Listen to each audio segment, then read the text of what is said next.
It's Thursday, it's 12:15 and we're live in Westminster. Police in the spotlight after this incident at Manchester Airport yesterday. I understand the public's concerned. I've seen it myself. The Home Secretary is meeting the Mayor of Manchester to discuss this as we speak. The whole drive of this government is let's get onto clean energy, let's get off fossil fuels, let's reduce our dependence, let's reduce our exposure. Can Great British Energy end our reliance on fossil fuels and reduce bills? 4- and 5-year sentences for the protesters who brought the M25 to a standstill. This Just Stop Oil campaigner tells us why he thinks the sentences are disproportionate.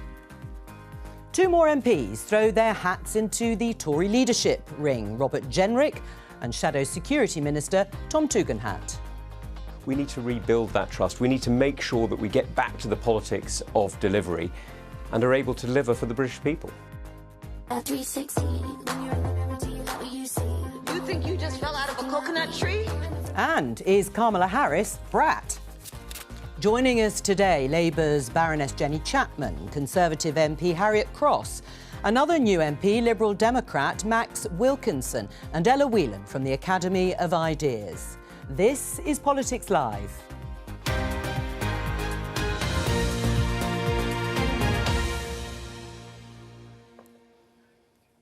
Welcome. In the headlines, you saw part of a video of a violent incident involving the police at Manchester Airport. We're going to show you a little bit more of what was filmed, but just to warn viewers, you may find the footage disturbing.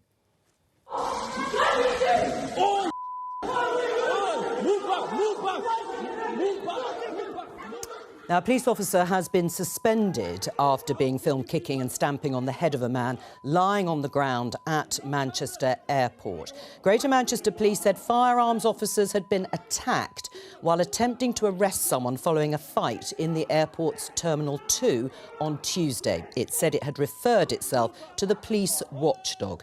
3 officers were punched to the ground in a violent assault as they tried to arrest one of the suspects. But anger has grown over the video, and a crowd of what appeared to be several hundred people protested outside the police station in Rochdale, Greater Manchester, last night. Now, there has been some political reaction. You heard Keir Starmer there in the headlines, but Andy Burnham, who is the Mayor of Greater Manchester, said it's a fast-moving and complicated situation on a challenging airport location.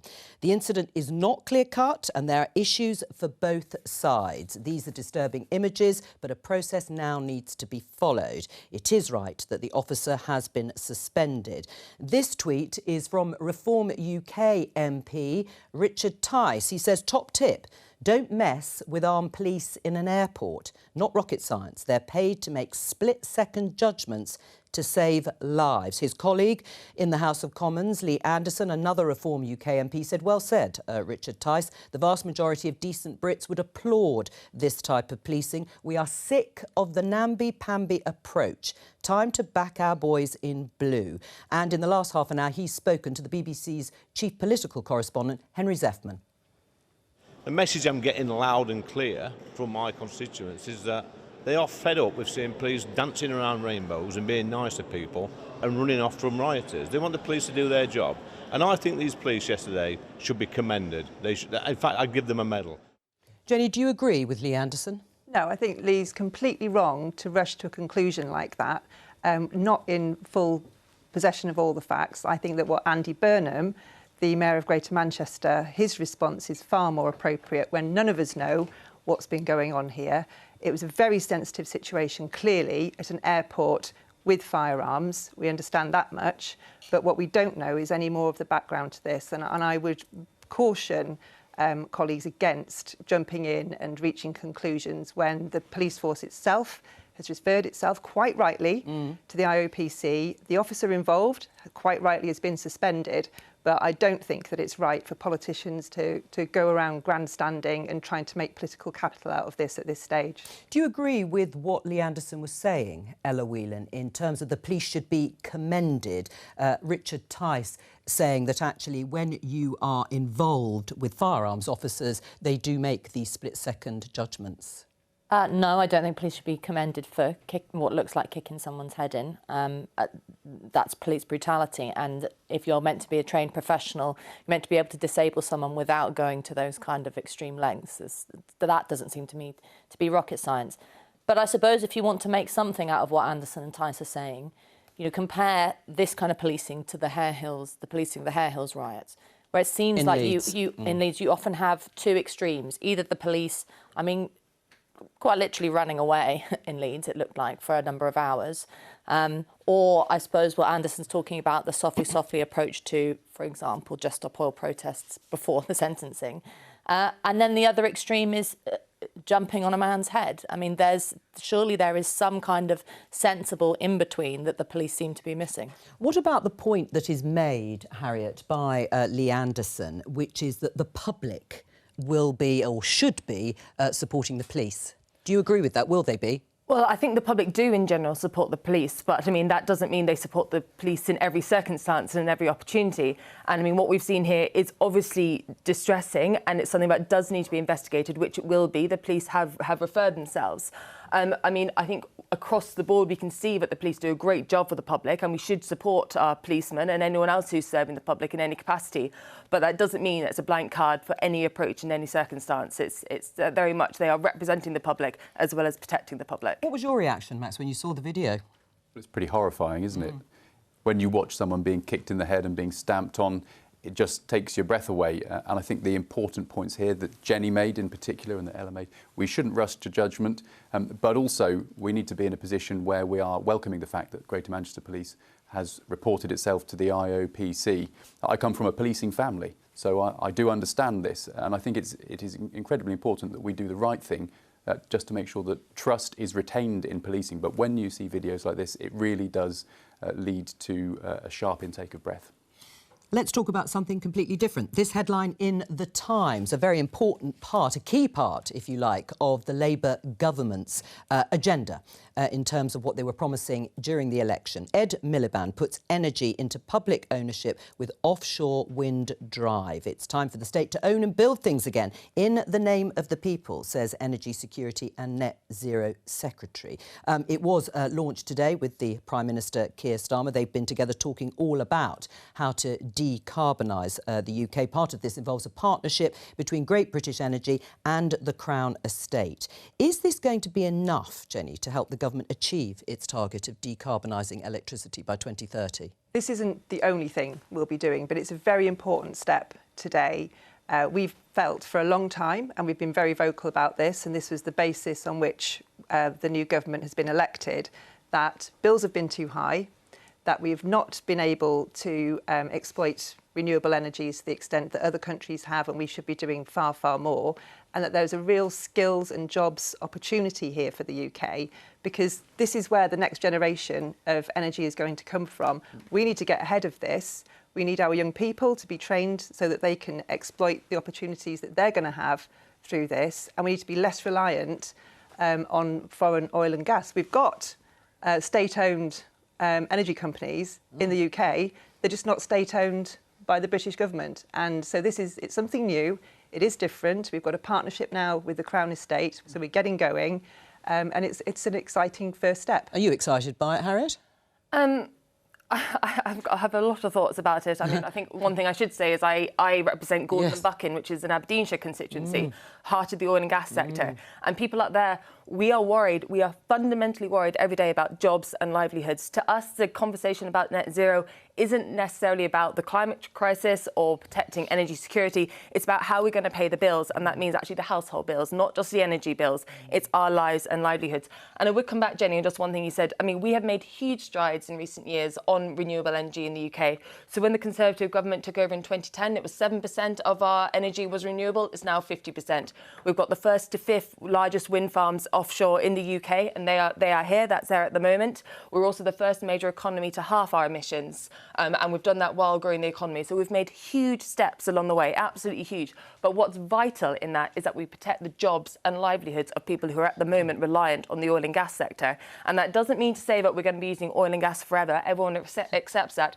But the speed that we're moving away. How long do you think we'll be using oil and gas then in order to protect those jobs you're talking about? Well, the IPCC, the International Climate Change Committee, have already said that anything that would be using it past 2030. So accelerating that for an artificial target, which effectively 2030 feels like it's just putting these jobs at risk. And we've got... We'll let Jenny respond to that. I think there's a few things to say. First of all, no one's saying that the UK's done nothing on renewables, but the fact that we had a ban on onshore wind, that we've not had the solar farms that we could have had, means that we haven't taken every opportunity we should have done.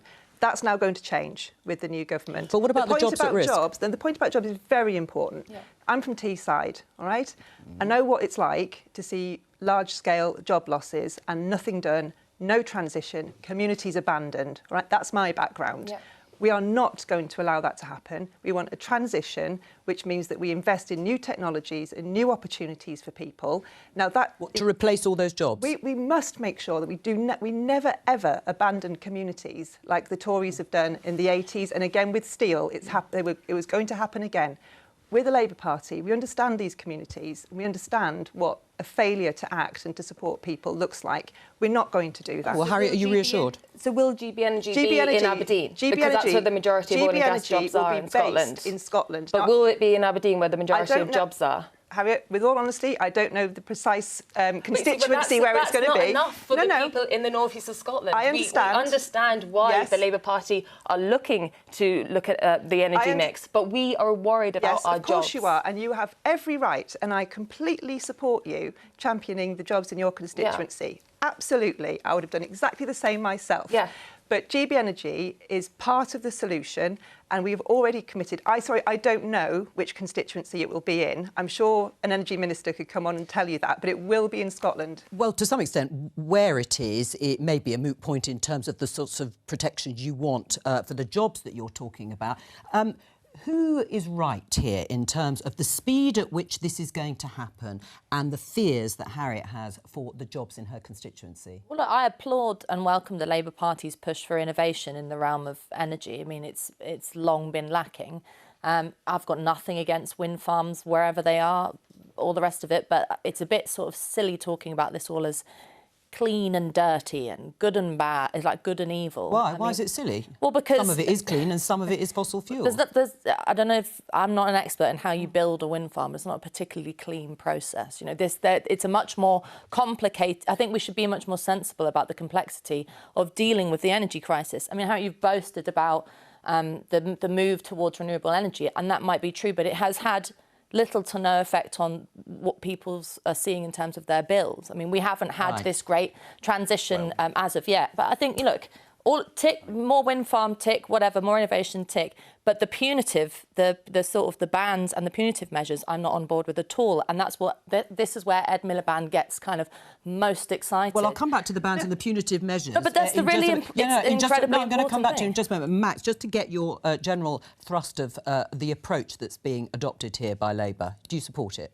Well, Liberal Democrats will welcome investment in clean energy, and I do personally. I got involved in politics because I'm an environmentalist. I think what Harriet said about the progress that's been made in recent years is definitely true. However, that progress has been slower as a result of the decisions Conservative governments have made, and we should look back to the work that Ed Davey did as the Energy Secretary, because he did help us to treble or quadruple offshore wind, and that was a really important thing that set the tone for the coming years.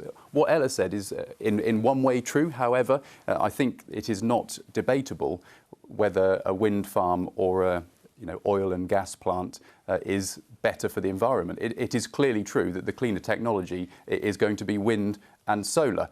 It isn't as it is. There are grey areas. I absolutely agree with you, but that isn't a point that stands up to any kind of scrutiny, I'm afraid. Well, it comes down to it does stand up to scrutiny, because I don't know what your priority is, but my priority, if I was a politician representing people of this country, would not just be about what's better for the planet, but what's better for people.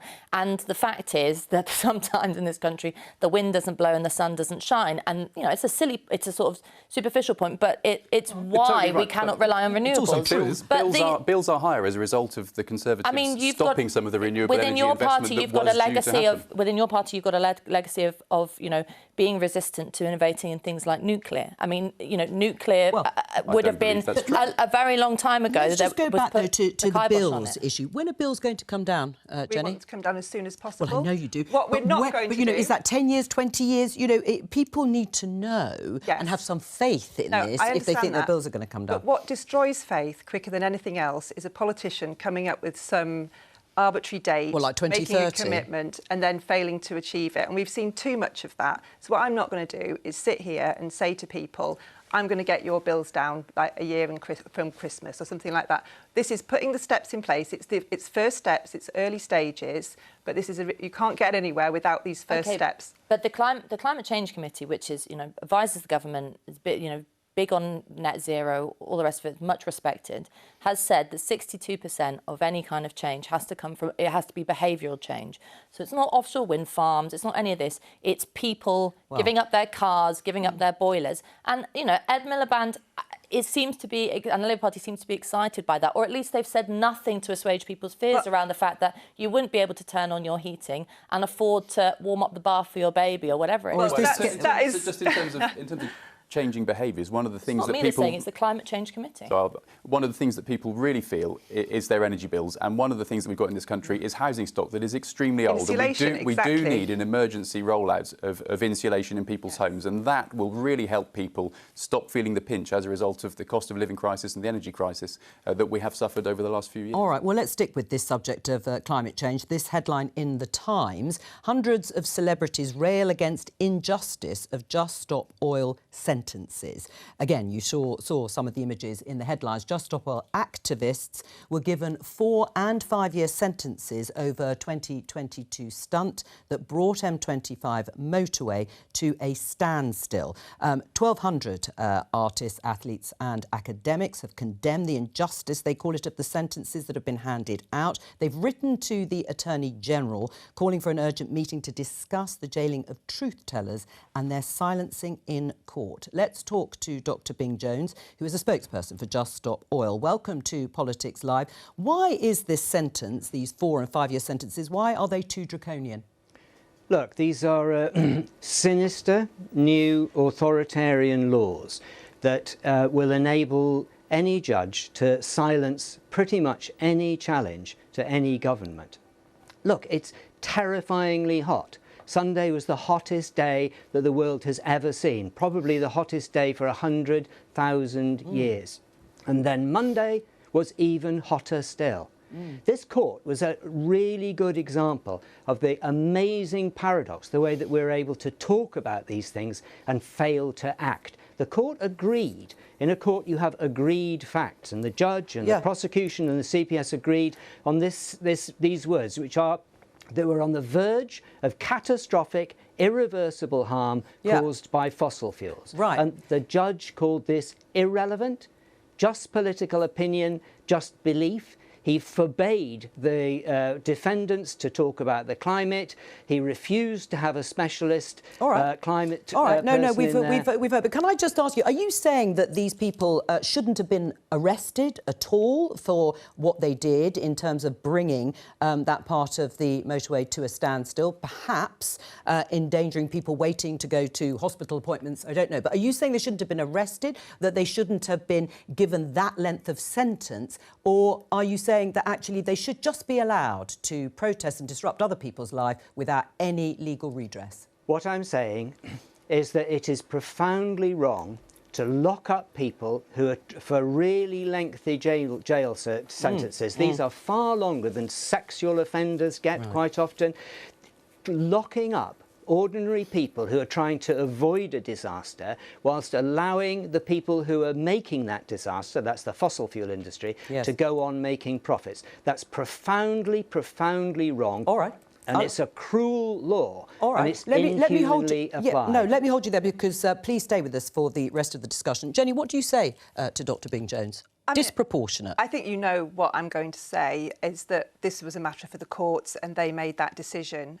We do respect people's right to process, of course we do, but there's always a balance with other people's rights to be able to conduct their lives safely. and this was a decision that the courts took. It's not something that I'm going to make a significant comment on. Right. Well, except, Jenny, you were one of those in the Lords who tried to disrupt the passage of the bill under which these protesters were convicted and sentenced, the Police Crime Sentencing and Courts Act, voting for amendments to the bill. You have sympathy, rightly or wrongly, with Dr Bing-Jones. We had concerns about the bill, you're quite right. We spoke out at the time. You voted against parts of it. We voted against, absolutely. But you cannot have a situation where the courts have made their judgment, that bill was passed by Parliament. The courts now have a responsibility to implement that new law, and they made their judgment. I'm not going to sit here and make any further comment about what the courts have done. Except, Jenny, now, are you saying because you're in government, Yes. you no longer have those concerns? I think because you're in government, you have to respect the decisions of the court, and that's very important. Should the law be repealed, those bits that you were unhappy with? I'm not going to say anything more about it today, Jo, but I do respect the decisions of the court. I think it's very important that governments do that. Unlike some of the decisions that we've seen from previous governments, we do things differently. If that law, if that law needed to be changed, that would have to be done through the proper way. It's not done by ministers sitting on TV and making proclamations about it. Well, what do you make of that, Dr Bing-Jones? Again, we're avoiding the issue. Look, Cressy Gethin, who's a 20-year-old Cambridge University student, is sitting rotting in a jail. It is absolutely blindingly obvious that there's something tragically wrong here, and it needs to be put right. And the biggest thing that's wrong is that the media and the government are more or less bought up by the fossil fuel industry through lobbying, through funding of political parties and think tanks. We're in deep trouble. The media is half owned by fossil fuel interests, and fossil fuel is going up. Every single major fossil fuel producer is planning to increase their output. We need a binding international treaty. This is the only way forward. We need a binding international treaty to stop all oil, coal and gas by 2030. All right, Dr Bing-Jones, let me just pick up on one of the things that you said there, and that is about the amount of fossil fuel being emitted into the atmosphere is going up because there are more oil and gas licences, something you probably support, Harriet. I mean, he's got a point, hasn't he, Jenny? He has every right to go on TV, make that case that he's just made. He has every right to stand outside Parliament and make that case, to come into Parliament and lobby. That is how he should be making his case. He's done a very, very effective job of it. What I think people have a problem with is when motorways are blocked, and I think people see that in a very different light. But the substance of what he's arguing, he has absolutely a responsibility to make that case if that's what he believes. Ella?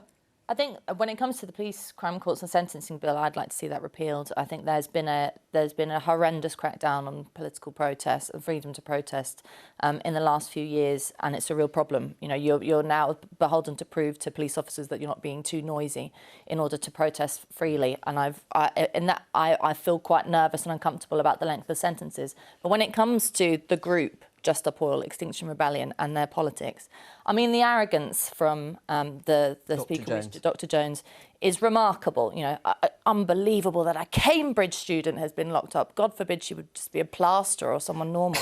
You know, the fact is there are scientific facts of which we can agree on and listen to experts with respect on, whether it's in relation to the environment or anything else. And then the next step is what you do, what the political decisions you make about a crisis or about an issue. And Just Stop Oil and Extinction Rebellion are fundamentally undemocratic. They don't think there should be any public participation in this process. They're extremely authoritarian. I mean, they have no interest in engaging with, any kind of member of the public. They've been stopping them on the streets. We may just make an example of that. Right, go on, Dr Bing-Jones. You engage with Ella on this. That is complete rubbish.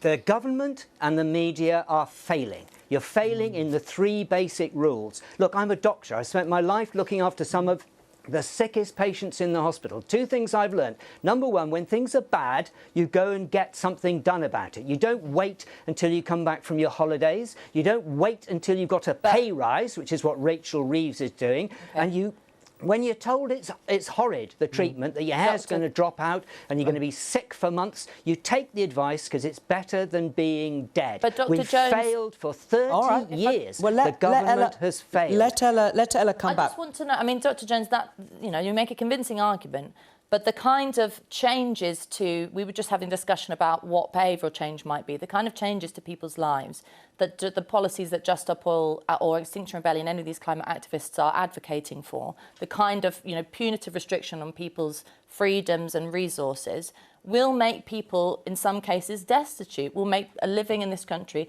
an absolute misery. I don't see any answers to that argument from you guys. This is breathtakingly ecologically illiterate. The real disruption is from the climate. It's fossil fuels. You're just a fanatic.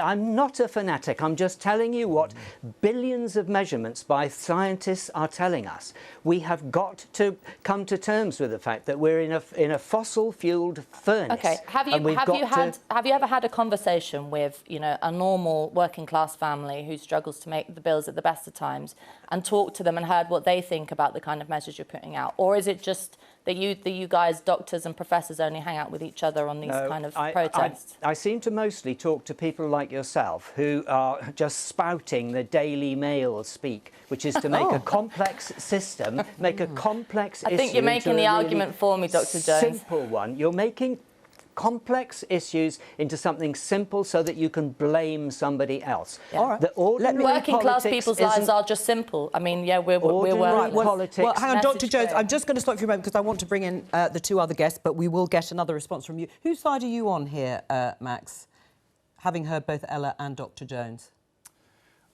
Well, instinctively, I want to deal with the climate crisis. So, instinctively, what Dr. Jones says about dealing with the climate crisis and doing it as quickly as we can, I agree with that. However, my real concern about these protests is that it loses the public's trust and it does not bring people along with us.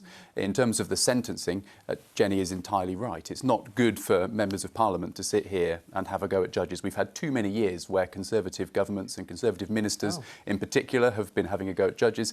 That isn't the role for politicians. Politicians set the legislation. Of course, the Lib Dems did vote against the legislation that allowed these long sentences, and I think they're draconian. It makes me profoundly uncomfortable. However, when we see these kind of protests that are hugely disruptive, it doesn't do the movement very much good.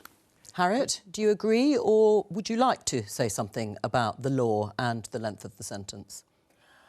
I think the actions of Just Stop Oil, whether it's specific cases or sort of across the board, is very much in the scheme of we are right, the rest of the public are wrong or just don't understand or just don't want to be brought along.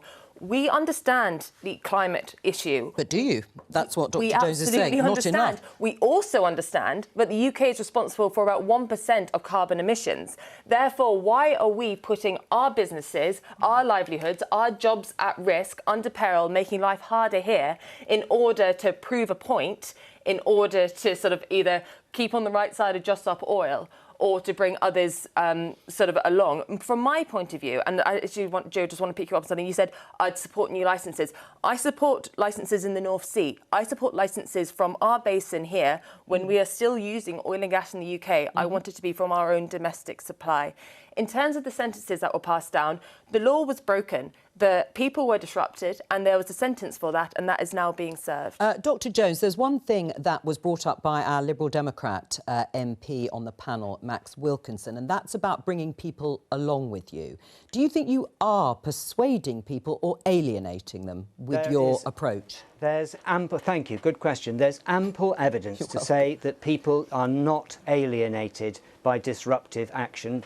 Quite the contrary, they're more likely to act, they're more likely to move along the spectrum. And look, we shouldn't need JSO, Just Stop Oil, but disruption does work. There was a march of 100,000 people on the Restore Nature March recently, which got almost no coverage at all, and 2 people threw a bit of custard powder on Stonehenge, and we got 100 million views on Twitter in 3 days. Yes. And people say disruption is bad, but disruption does bring dialogue in. I'm here. I'm talking about the climate, and I'm talking about the fact that if you talk about electric cars and increasing renewables. That is just not enough. The key is to reduce the burning of fossil fuels. We've got a blanket of carbon dioxide heating us up, letting the sun in, not letting it out. We're in deep, deep trouble. Dr. Jones, thank you very much for joining our discussion today.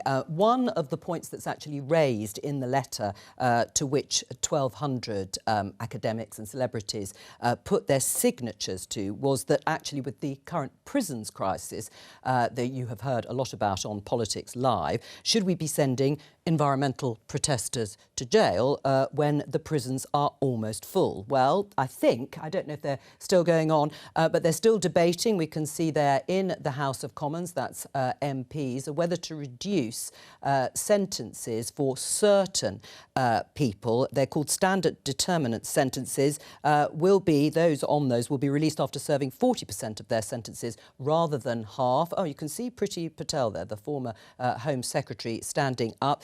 Is it right, Jenny, I presume you are totally signed up to this idea of standard determinant sentences, people serving only 40%? I do not like this at all. Of course I don't. I don't think anybody feels comfortable about this in any way.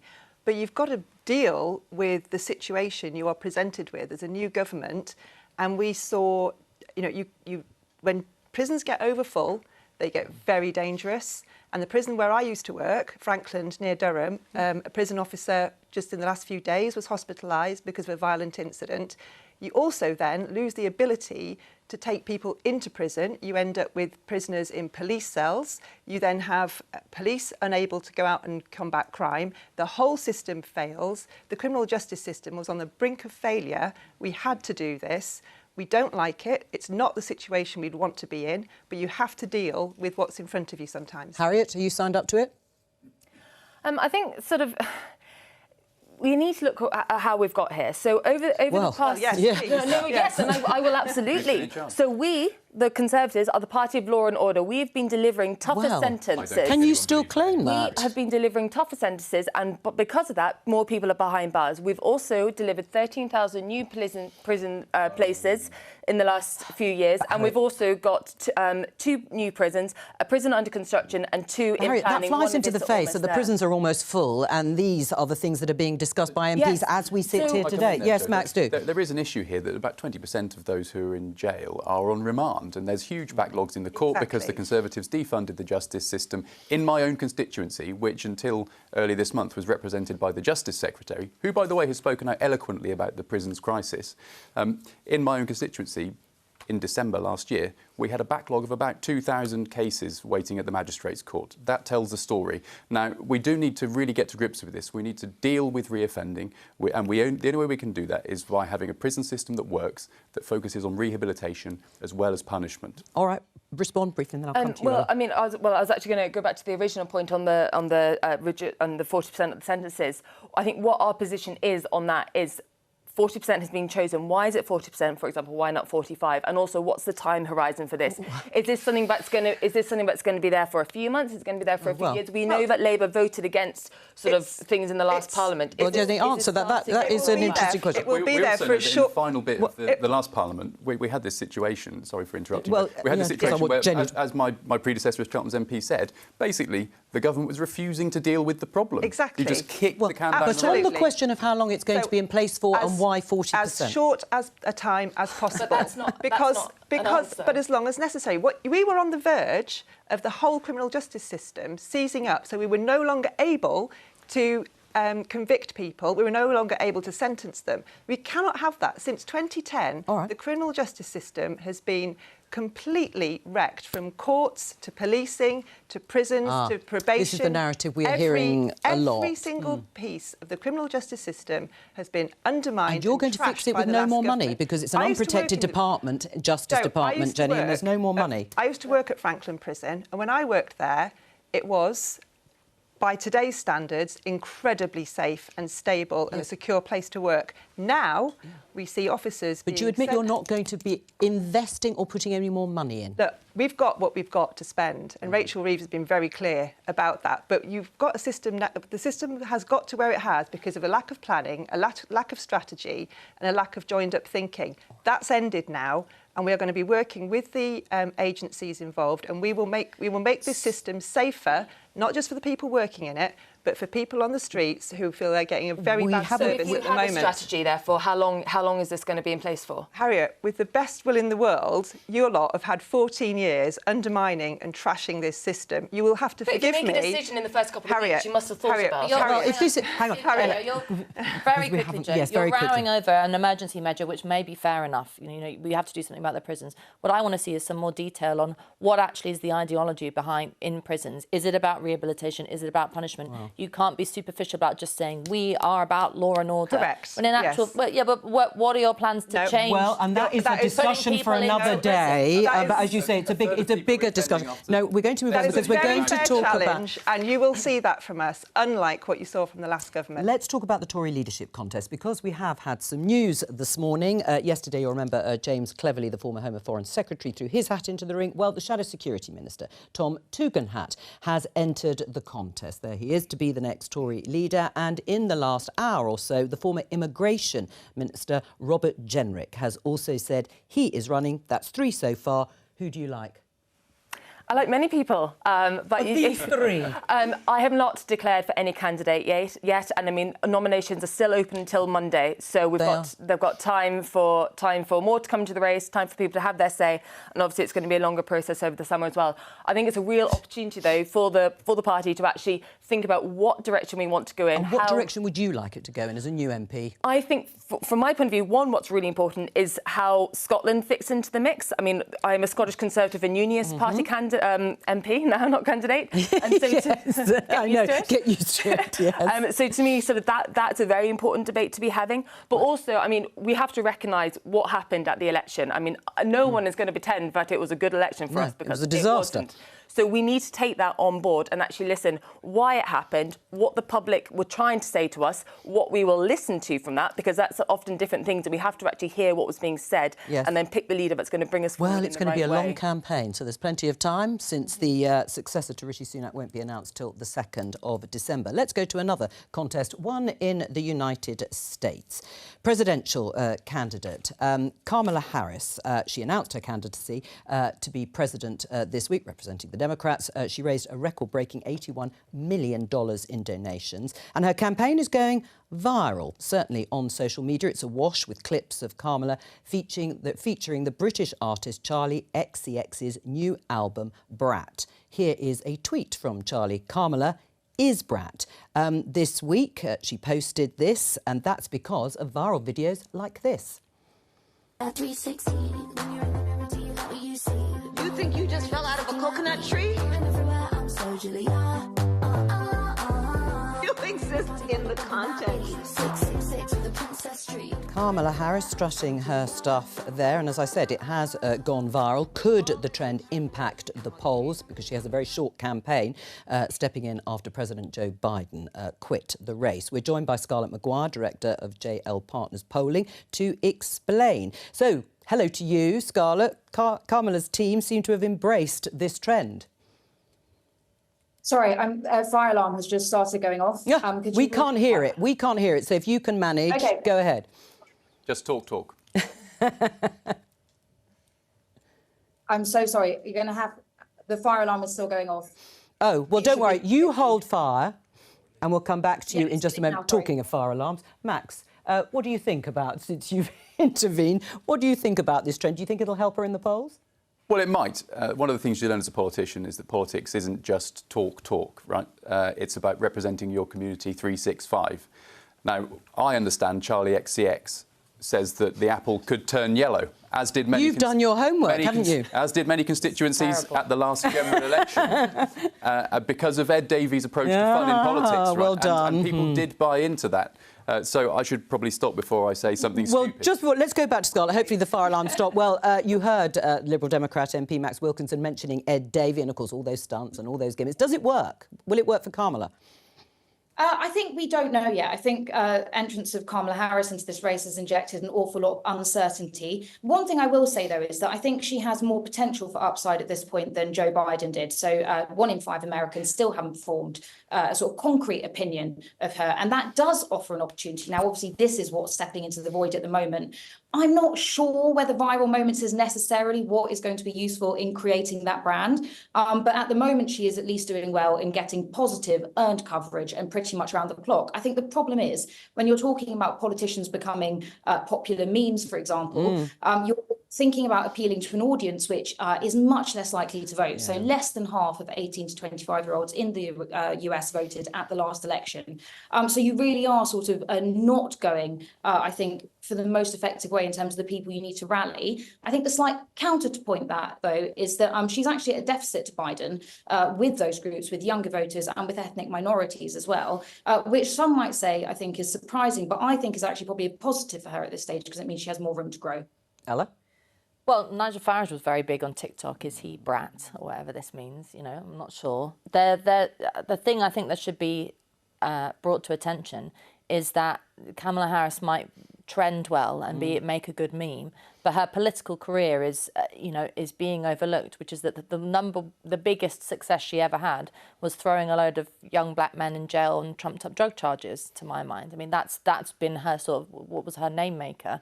And if that gets lost among the Charlie XCX memes, then a serious injustice has been served in American politics. And you think it might? You think this might be strong enough to actually overshadow what you see as other important political... The democratic machine is a powerful thing, an incredibly powerful thing. We've seen what's happened in relation to the ridiculously smooth transfer over a serious crisis of Biden becoming infirm, stepping down, and Kamala Harris, who, let's remember, back in the 2020 presidential... Pretty tumultuous, hasn't it? I mean, you may think the actual... But it's like it never happened. And let's remember, when she was put to the test in terms of votes, she flunked out massively. So, a meme does not a king make. Are you a Kamala fan? I mean, we will support and work with whoever you're smiling because you knew that's what I was going to say. Jenny. I've become so boring. I think what's interesting, though, is the role of social media now in politics and how campaigning's changed. It used to be you'd have your morning press statements and then you'd go out and you'd perhaps do, a bit of TV later in the day.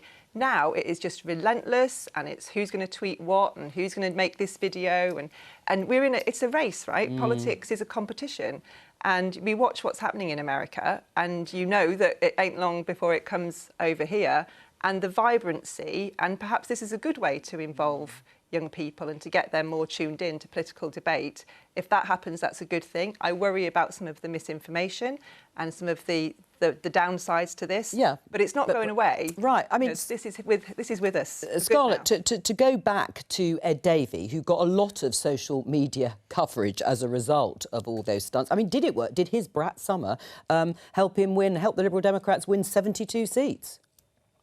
I think he had a very good air war, and that was certainly important for keeping him in the headlines. I think what was more behind those seats for him, though, was just this astonishing drive to get the Conservatives out and the efficiency of the Liberal Democrats' vote and campaign, more so than it was Ed Davey doing a lot of silly stunts. But certainly generating coverage was good for him. I'd say that with Kamala, generating coverage for the sake of coverage is less important because she just will get coverage. We've seen already she's out campaigning every day. That's already a contrast to Biden. But when you're one of the two candidates to be president in the United States, it's not like Ed Davey. You don't have to fall off a paddleboard to try and get someone to film you and put you on the 6 o'clock news. It's just not how it works there. So I think they're in a bit of a different game, but I'm sure it did help Ed Davey. Thank you very much. Scarlett, Harry, it wasn't much of a brat summer for Rishi Sunak. Could it have been improved upon with a sort of online trend like the one we're seeing at the moment? Well, I know people say that, like, any publicity is good publicity, but I think it sort of has to be put into context as well. And from my point of view, politics is, yes, I mean, we're all human and we have fun, but it's also, it is a serious game. And in America, we're looking at someone who's going to be the leader of the free world. The same person who might be having a brat summer is also the sort of person who's going to be leading conversations with NATO. So there needs to be a balance. We need to make sure people are actually having the right persona as well as a brat summer. Well, that's the end of our conversation for today. It's all we have time for. Thank you to all of my guests. Bye.